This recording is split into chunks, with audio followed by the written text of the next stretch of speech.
Hi, welcome back. So there was a serious hazing culture during freshman year at my university. And I'm sure a lot of you guys relate to hazing culture. So the sophomore and the older students would wake us up almost every night at around 2-3 a.m.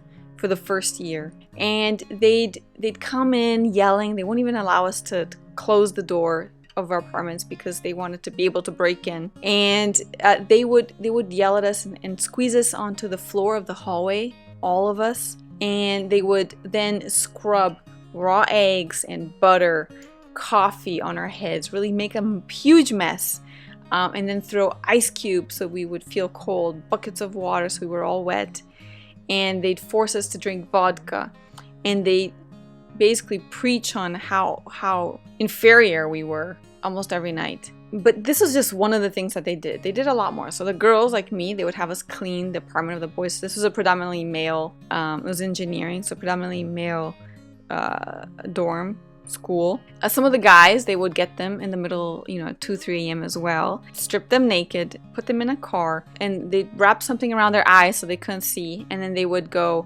take them, 5 miles out somewhere in the middle of nowhere, drop them, drive back, and then leave them there to figure out how to get back to their dorm at 2-3 a.m. naked, basically, with no technology to help them, right? So and there were so many of these activities, so much bullying, and none of it was productive. And I really, really despised this activity, and I felt like I couldn't do anything about it. But when I was in my second year in college, and it was in my classmates started to recruit us to do the same kind of bullying and the new students that just came in, I said, that's enough. No, I can't believe you guys are going to do this. You just went through this terrible experience. Why are you going to do this? So I decided to then speak up. That was the moment I decided to speak up.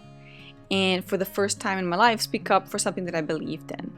And that's because I went through the experience I spent a whole year going through this negative experience. I only saw one person have a different view, right? So this guy that I thought he was great in school. He would pick us up, the freshman kids, and he would take us to the city, go visit downtown, experience, because we were all new to the city.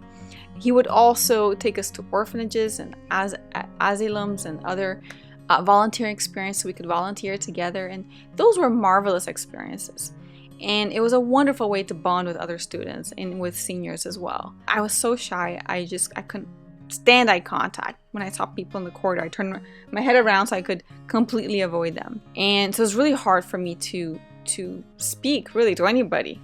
But I needed to say something. I needed to express my views. There was a monthly newsletter that came out. It was produced by the students for the students. And I decided to write a huge article there where I exposed all my views around this. I showed, the severe damages that bullying caused.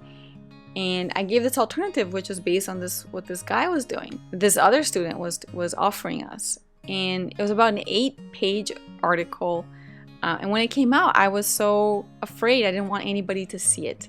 I wanted them to see it, but at the same time, I thought people the bullies were going to somehow attack me.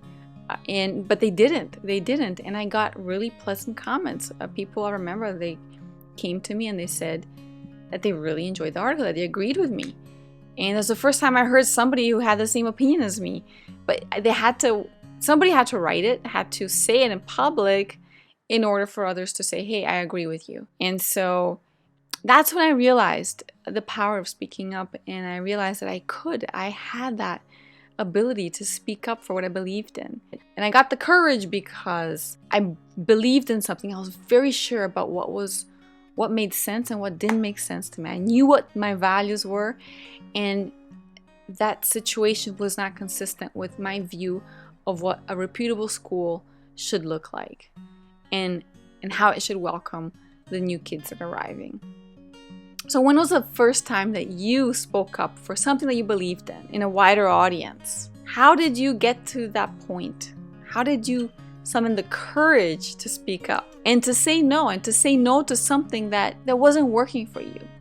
And maybe that you thought wasn't working for others, right? Saying no is very hard. But one of the motivators is when you really, truly believe in it. I thought about this for a whole year.